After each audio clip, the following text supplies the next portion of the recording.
여러분 아마 기도를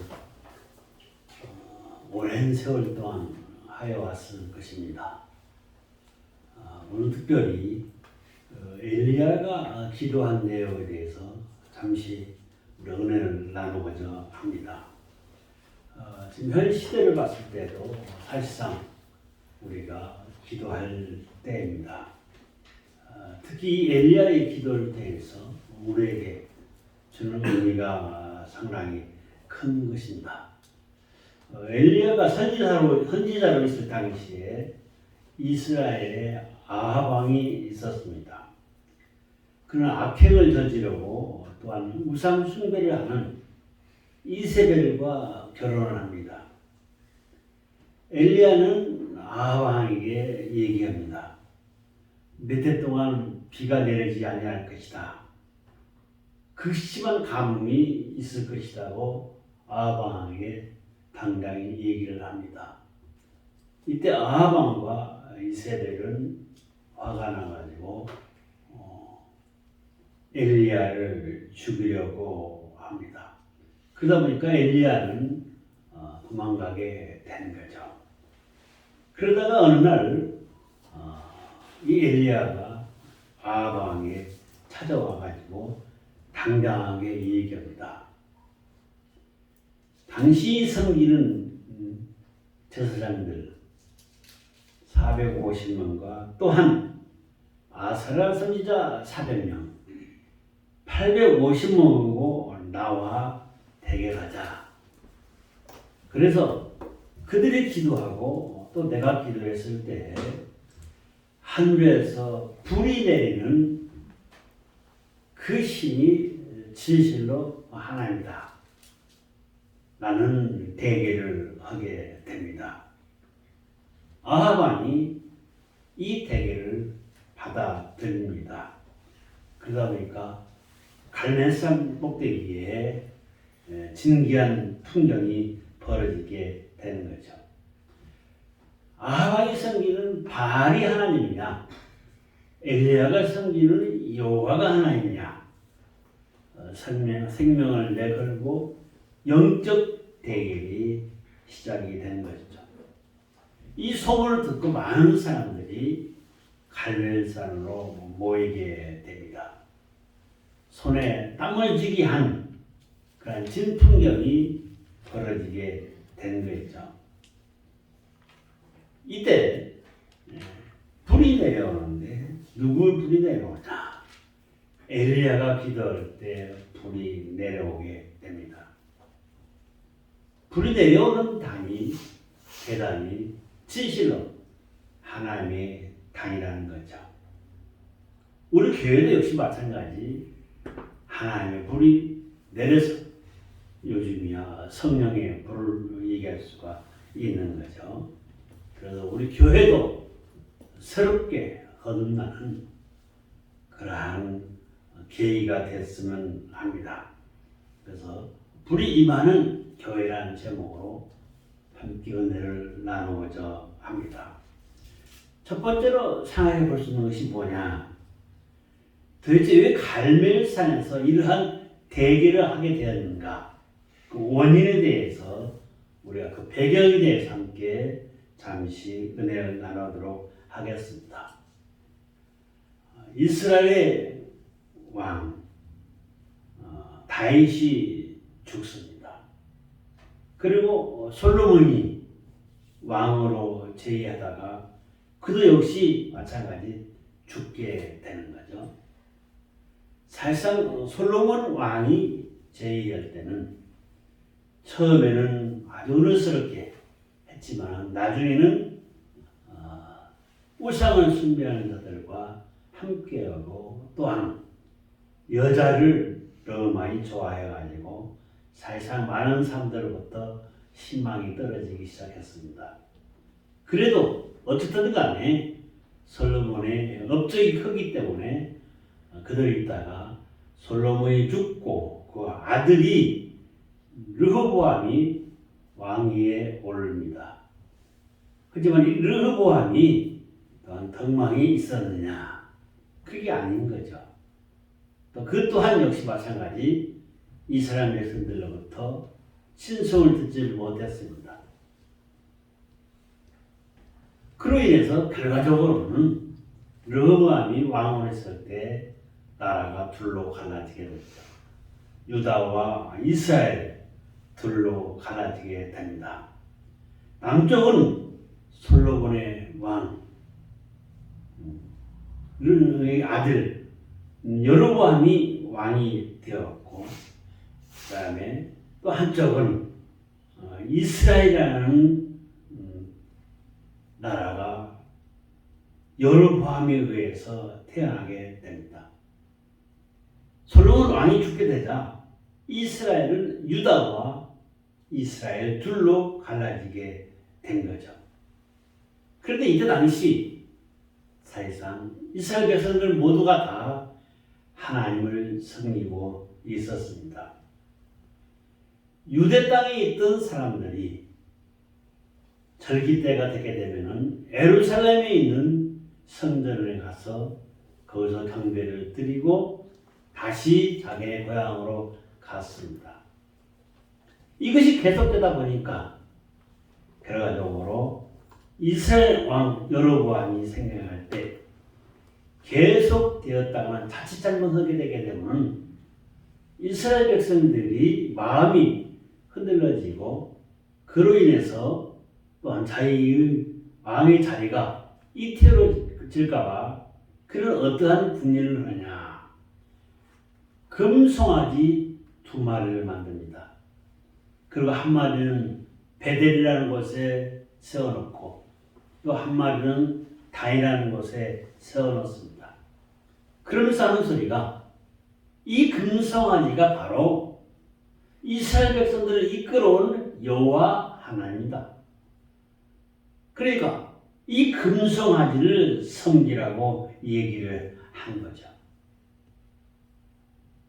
그러다 보니까 이제 그쪽 사람들은 금송아지를 하나님으로 알고 섬기고 섬기게 됩니다. 그러나 금송아지를 우상으로 섬기게 된 이스라엘은 편안할 리가 없었던 거죠. 하나님께서 이스라엘에게 진노의 불을 또한 내리게 되는 것입니다. 그러다 보니까 이스라엘 땅에서 어떤 문제가 발생하냐. 신하가 왕을 죽이고 왕이 신하를 죽이고 이런 정치적인 소용돌이 속에 빠져들게 되는 거죠. 그러다가 마침내 아합 왕이 나라를 통치하게 됩니다. 그런데 이 아합 왕이 어떤 상황으로 가느냐. 이단 우상을 섬기고 있는 그 이세벨이라 하는 딸을, 그러니까 왕의 딸과 결혼을 하게 됩니다. 그러니까 이 이세벨은 또 어떤 사람이냐. 바알을 섬기는 바알 섬기자의 여자 제사장입니다. 이 사람과 결혼한 거죠. 그러면서 어떤 문제가 생기느냐. 이사벨과 아합은 결과적으로 하나님을 섬기는 선지자들을 전부 죽입니다. 겨우 엘리야 한 사람만이 가뭄으로 인해서 지근이 발생하겠다고 얘기를 하고 도망가서 숨어 지내던 엘리야 한 사람만 남고 모두 다 죽습니다. 이러한 상황 속에서 이스라엘 백성들은 사실상 하나님을 잊어버리게 됐고 바알을 하나님을 알고 섬기게 된 것입니다. 이때 엘리야가 해성처럼 나타나가지고 바알에게 영적 대계를 하자고 제안한 내용이 바로 본문의 내용이고 또한 그로 인해서 발생한 사건들이 우리가 낭독한 열왕기상 18장에 기록되어 있습니다. 바알을 섬기는 그게 참 하나님이냐? 아니면은 엘리야가 섬기는 여호와가 하나님이냐 결판을 내자고 한 거죠. 이때 아합 왕의 마음속에서도 마음속에 피가 흐르고 있는 것은 무엇입니까? 아브라함의 피가 흐르고 있었던 것입니다. 아합이 생각할 때도 진실로 자기가 바알을 하나님으로 섬기고 있지만은 한편 생각할 때는 누가 진짜 하나님인가 의구심을 갖게 되고 결과적으로 엘리야의 그 청을 수락하게 된 것입니다. 그러면서 아합 왕은 전국에 흩어져 있는 바알 선지자 450명을 갈멜산으로 모이게 합니다. 이 갈멜산에서 드디어 바알 선지자 450명과 하나님의 선지자 엘리야 한 사람 450대 1을 대결이 시작이 된 거죠. 이때 바알이 섬기는 그들을 젖혀놓고 엘리야가 이 얘기를 합니다. 이스라엘 백성들한테 뭐라고 했냐? 너희가 왜 왔다 갔다 하느냐? 하나님을 둘을 섬기고 있느냐? 오로지 하나님 한 분만을 섬겨야 할 텐데 바알을 하나님으로 알고 바알을 섬기다가 또한 여호와를 섬기다가 왔다 갔다 하는 것을 보면서 나무라는 것이죠. 하나님을 올바로 섬기라고 얘기한 것입니다. 하나님께서 원하시는 것은 뭐냐? 우리의 예배 행위를 원하시는 것이 아니고 내 마음속에 진정한 예배자로서의 하나님을 섬기고 있는 것인가?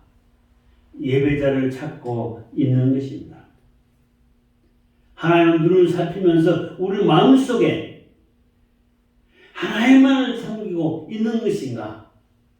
진정으로 하나님만을 원하고 있는 것인가? 그것을 찾는 것이 하나님. 주님은 라오디아 교회에게 편지를 썼을 때 이렇게 썼습니다.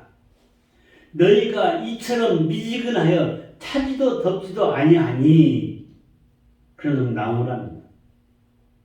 내가 너희를 내 입에서 토하여 버리겠다 합니다. 오로지 타든지 뜨겁든지 하는 것입니다. 곧 하나님을 섬기려면 온전히 하나님을 섬기라는 것입니다. 하나님을 섬기는 것이 아닌 것인지 그런 마음가짐을 가지고 섬겼을 때는 하나님께서 토하여 버린다는 것입니다. 이 말씀 속에서 우리가 생각해 볼 수 있는 것은 뭐냐? 내가 진실로 하나님을 섬기고 있는 것이 하나님만을 섬기고 있는 것인가? 아니면 세상과 짝지어서 사회생활을 하면서 바라보면서 거기에 빠져 있다면 안 된다는 거죠. 오로지 하나님의 말씀에 순종하고 하나님의 말씀 속에서 하나님과 함께라는 것입니다. 이 속에서 어느 것이 진짜 하나님인가 대결이 시작이 되는 거죠. 조건은 똑같습니다. 송아지 2마리를 가져다가 그 송아지를 가지고 똑같이 제단에 제물로 올리고 그 제물을 가지고 함께 기도했을 때 불이 내려서 응답해 주는 그게 진짜 하나님이다. 많은 백성들도 얘기합니다. 맞다. 그렇게 하자. 해서 이 대결이 시작이 된 것입니다. 엘리야가 얘기합니다. 너희들이 숫자가 많으니까 너희들 먼저 하라. 바알 선지자들 두고 먼저 하라는 것이죠. 바알 선지자들이 송아지를 잡고 그를 제물로 해가지고 드디어 아침부터 저녁까지 계속 바알의 이름을 부르면서 불로 응답해달라고 소리칩니다. 해단 주위에서 바알이여 바알이여 응답해 달라고 450명이나 되는 사람들이 외쳐댑니다. 하지만은 우상인 그것에 대해서 하나님이 응답할 리가 없었던 거죠. 이에 대해서 엘리야가 조롱을 합니다. 너희가 섬기고 있는 그 바알이 지금 묵상하고 있는지 혹은 잠깐 나갔는지 아니면 길에서 헤매고 있는지 알 수가 없다.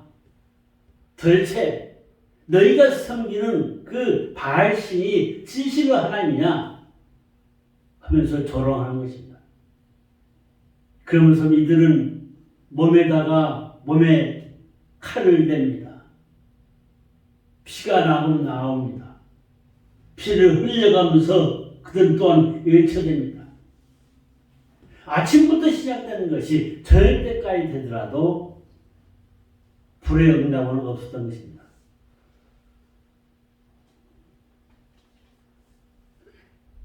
이들이 외쳤지만은 이들이 외치는 것은 그저 자해하면서 외치는 것은 그저 하나의 외침에 불과한 것입니다. 그들이 제물로 올린 송아지도 있었고 거기서 정식으로 예배를 드리는 양, 속죄 제물을 드리는 양 행위를 벌였지만은 하나님의 응답은 없었던 것입니다. 송아지의 제물은 속죄 제물이 아니었고 희생 제물이 아니었던 것입니다. 그저 송아지 한 마리를 죽여서 올린 것에 불과한 것입니다. 하나님이 거기에 응답하실 리가 없었던 것입니다. 이건 당연했던 것입니다. 이에 두 번째로 엘리야가 제단을 쌓았습니다. 바알 선지자들이 아침부터 저녁까지 외쳐댔지만은 불의 응답이 없기 때문에 이제 엘리야의 차례가 돼가지고 엘리야가 기도하기 전에 하는 것이 뭐냐? 단부터 다시 쌓은 것입니다. 12지파의 12돌을 치화해서 단을 만들고 그 주위에다가 도랑을 파고 거기다 물을 갖다가 지르다가 부었습니다. 물이 철철 넘치게 했습니다. 그러고 나서 엘리야가 기도를 합니다. 엘리야가 어떻게 기도하냐? 바로 여호와가 하나님이신 것과 내가 주의 종인 것과 내가 하는 일은 하나님께서 하시는 일을 내가 대행하는 것이라는 것을 저들이 알게 해달라고 합니다. 그러면서 여호와여 응답하여 주셔서 부르짖습니다. 여호와가 이 응답에 응합니다. 갑자기 하늘로부터 불이 내려와가지고 단위에 쌓이는 것을 태워버리고 주위에 있는 모든 것들을 태워버리고 거기는 물까지 다 핥아버리고 맙니다. 하늘에서 불이 내려온 거죠. 이때 이스라엘 백성들이 얘기합니다. 바알이 하나님이 아니라 여호와가 하나님이다. 여호와가 진정 하나님이라고 외쳐대기 시작한 것입니다. 그러고 나서 3년 반 동안 비가 내리지 않아서 가뭄으로 어려움을 겪고 있었는데 그곳에 비가 내리기 시작한 거죠. 하나님의 불이 떨어지면서 이스라엘 백성들에게 새로운 희망이 솟아나게 된 것입니다. 그렇다면 세 번째 우리가 생각해 볼 수 있는 것은 뭐냐? 엘리야가 어떠한 마음을 가지고 어떻게 하나님 전에 나와서 기도했느냐 하는 것입니다. 첫 번째 생각할 수 있는 것은 뭐냐? 무너진 제단을 다시 쌓았다는 것입니다. 금송아지가 하나님이 될 수는 없었던 것입니다. 아합 왕이 금송아지를 하나님 대신으로 하나님 대신으로 인용해서 그에게 절을 하게 만들었지만은 그게 아니었던 것입니다. 하나님께서 요구하시는 것은 온전한 제사, 단을 쌓고 그 단 위에 제물을 올려놓고 하나님께 제사 드리기를 원하는 것입니다. 엘리야가 송아지를 잡았습니다. 그 송아지를 나무 위에 올립니다. 각을 떼가지고서. 그리고 거기에 하나님께서 특별히 주시는 은혜를 앙망하면서 기도하는 것입니다. 이것은 뭘 상징하나? 자기의 옛 모습을 다 벗어버리고 이스라엘이 생각했던 잘못된 과거를 다 벗어버리고 새로운 마음으로 결과적으로 예배를 드리게 된 거죠. 우리의 삶 속에서도 마찬가지입니다. 내가 진정으로 예수를 믿고 신앙생활을 하고 있다면 예수 믿기 전에 생각했던 것들은 다 지워버리고 새로운 마음으로 새로운 각오로 새롭게 하나님께 예배드리면서 하나님께 나아가야만이 된다는 것입니다. 금송아지에다가 절을 하고 예배 의식을 드렸던 그런 마음이 조금이라도 있었다면 오늘 벗어버려야만이 된다는 것입니다. 내 마음속에 물질이 가득 자리 잡고 있었다면 온전히 비워버려야만이 된다는 것입니다. 성경은 분명히 말씀하고 있습니다. 하나님의 것은 하나님에게, 가이사의 것은 가이사에게라는 말씀이 나옵니다. 이것은 뭐냐? 내 마음속에 온전히 하나님을 섬기는, 하나님과 함께하는 그런 마음가짐을 가지고 하나님께 제물을 드리고 하나님께 예배를 드려야만이 된다는 것입니다. 물을 갖다 부었다고 했습니다. 물은 무엇을 상징합니까? 말씀을 상징합니다. 하나님의 전서 물이 흘러 넘쳤을 때, 생수의 강이 흘러 넘쳤을 때 발목에서 무릎까지, 무릎에서 허리까지 그 생수의 강에서 헤엄을 칠 수가 있었던 것입니다. 하나님 말씀에 취해서 하나님 말씀 속에서 살아가는 거죠. 신앙인의 본 바탕이 하나님 말씀 중심으로 나아가야만이 된다는 것입니다. 오늘 많은 사람들이 정작 예수를 믿고 있으면서도 하나님의 말씀을 저버리고 나의 귀에 달콤한 말만 들으려고 합니다.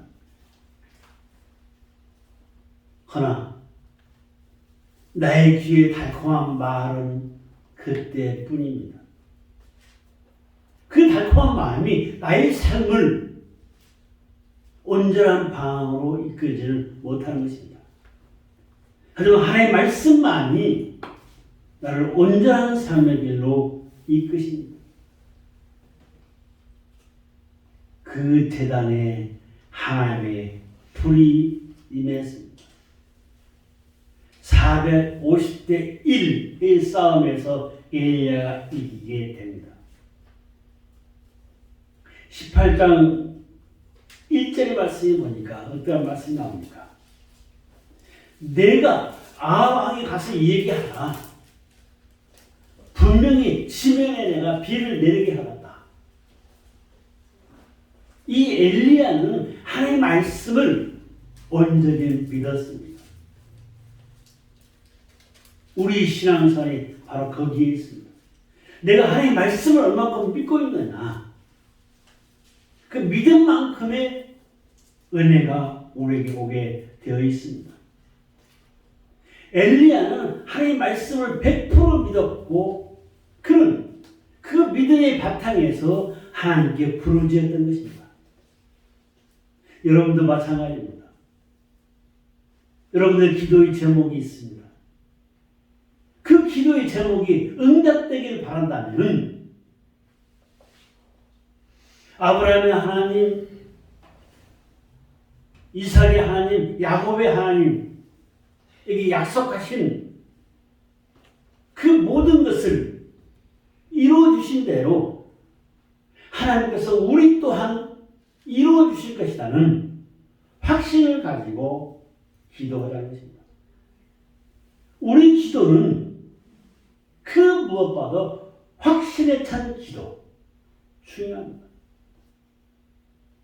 여러분들이 금년 1월 초하루 날 시작하면서 기도의 제목을 정해서 올해는 이것이 이루어지길 바란다 하는 마음으로 기도를 하셨을 것입니다. 하지만은 여러분 마음속에 진정으로 그 기도를 하면서 이것이 이루어질 것이라는 확신을 얼마만큼 가지고 있었느냐. 여러분 스스로가 한번 판단해 보십시오. 내가 섬기는 내 하나님은 분명코 나에게 축복 주시겠다고 했는데 내가 그 하나님의 말씀을 올바로 받아들이지 못하고 제대로 기도 생활을 하지 못했다면 나의 삶의 기적은 없었을 것입니다. 하지만은 엘리야와 같이 확신에 찬 기도를 했다면 분명히 세상의 모든 것을 다 제하여 버리면서 이 세상에서 이길 수가 있게 될 수 있었다는 것입니다. 여러분의 기도가 기적을 동반한 기도였느냐 아니냐, 여러분 스스로에게 책임이 있는 것입니다. 엘리야는 확신에 찬 기도를 통해서 그는 기적을 만들어냈습니다. 불이 내리는 것입니다. 결론으로 말씀을 드리겠습니다. 하나님의 성전에는 불이 임하야만이 됩니다. 바알 선지자들이 기도한 기도의 내용과 엘리야의 기도의 내용은 완전히 다릅니다. 바알 선지자들은 숫자는 많았지만 우왕좌왕했습니다.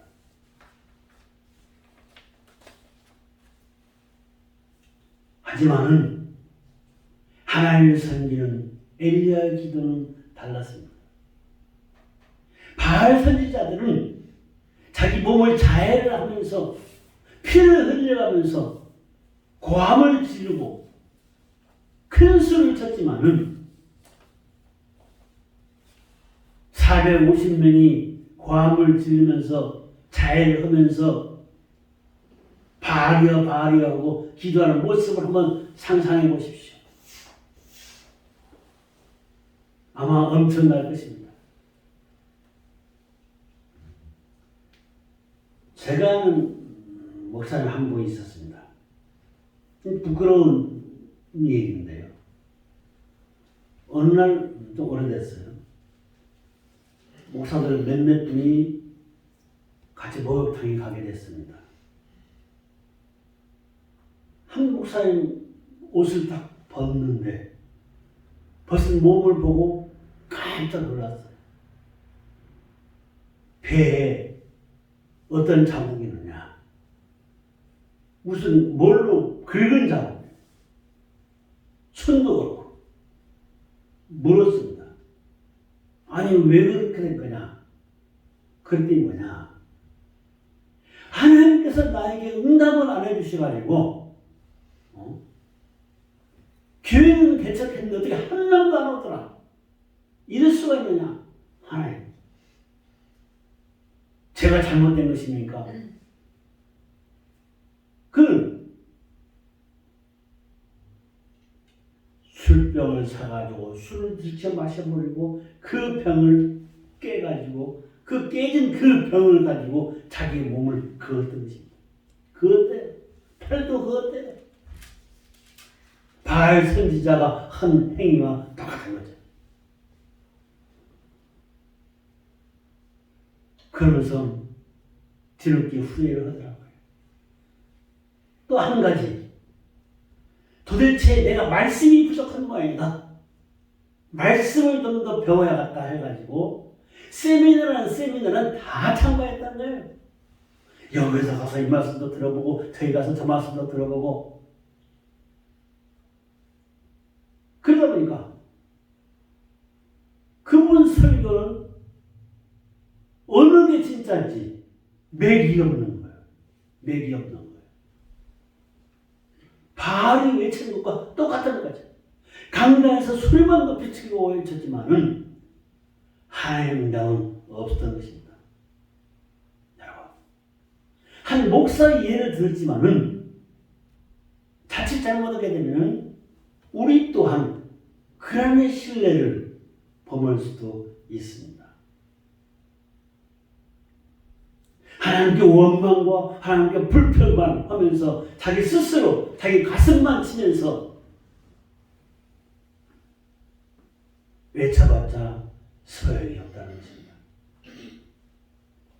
나의 기도는 내가 하나님을 믿고 하나님과 함께하고 있으니 하나님께서 나에게 축복해 주실 것이라는 확신에 찬 기도. 말씀 속에서 나에게 가는 길을 이끌어 주시겠다 했던 그 말씀을 붙잡고는 나아가야만이 된다는 것입니다. 엘리야의 기도를 통해서 우리가 배울 수 있는 것은 뭐냐? 확신에 찬 기도, 믿음의 기도. 이제 금년도 얼마 안 남았습니다. 여러분 마음속에 금년도 소망이 몇 프로 이루어졌습니까? 아니면 아직도 가슴속에 근심과 걱정이 있습니까? 여러분, 주님께서 분명코 나와 함께 하시면서 나의 문제를 해결해 주신다고 했으니 나는 오로지 주님만 믿고 주님 앞에 기도합니다. 주님의 약속을 믿고 기도합니다. 주님께서 들어주십시오 하고 당당히 외치지 않는 것입니다. 교회도 마찬가지입니다. 우리 교회도 하나님께서 사용하시는 귀한 마지막 때에 하나님의 성전이 오니 이 교회 위에 하나님의 불이 내려와서 이 교회에서 기도하는 것들이 다 응답되게 해달라고 우리 또한 교회를 위해서도 기도하는 것입니다. 마가의 다락방에 120명이 모여서 기도했습니다. 성령의 불이 임했습니다. 가장 각색의 은사가 거기서 죄인에게 임했습니다. 베드로가 기도했습니다. 베드로가 외쳤습니다. 많은 백성들이 하나님 부모로 돌아왔습니다. 몸된 교회도 하나님께서 주신 은혜 가운데 하나님께서 인정하시고 하나님께서 원하시는 하나님께서 부르시는 그 백성들을 우리 또한 애면하지 말자는 것입니다. 여러분의 가슴 속에 몸된 성전으로 저분은 꼭 멋있으면 좋겠다 했다면 그분을 위해서 또한 기도하자는 것입니다. 우리의 기도, 엘리야의 기도, 조금도 다를 바가 없는 그런 기도를 통해서 하나님께 영광을 돌리자는 것입니다. 우리 교회 하나님께서 지금까지 인도하셨습니다. 하나님께서 몸된 교회를 앞으로도 이끌어 가실 것입니다. 임마누엘의 주님이 여호와 이레의 주님이 몸된 교회와 함께 하실 것입니다. 여러분과 함께 하실 것입니다. 여러분의 가정에도 함께 하실 것입니다. 그래서 여러분이 기도하는 모든 것들이 다 응답되어서 교회는 부흥되고 여러분의 삶은 근심 걱정이 사라지고 하나님께 주신 은혜 속에서 아합 왕이 섬기는 이사벨이 섬기는 그러한 세상적인 그런 기도와 세상적인 그런 마음을 다 지워버리고 엘리야와 같이 오로지 여호와 하나님만을 부르짖으면서 하나님께 주시는 은혜 속에서 승리하시는 삶을 누리시기를 주님의 이름으로 축원하여 드립니다. 자비로우신 아버지 하나님, 어리석은 저희들 바알 선지자들과 같이 세상의 우상에 빠져서 기도하지 아니하는지 깨닫게 해주시옵시고 오로지 주님만을 위해서 엘리야가 기도한 것처럼 기도할 수 있도록 은혜를 주시옵소서. 내 마음속에 간직한 소망들을 나의 마음속에 있는 모든 문제들을 다 제어해 주시옵시고 또한 소망 중에 주님께서 이루어 주시옵소서. 몸된 교회의 불꽃 같은 그 눈동자의 그 힘으로 교회도 부흥되고 내 삶도 부흥되고 은혜가 넘치게 하여 주시옵소서. 감사하고 예수님의 이름으로 기도드려옵나이다. 아멘.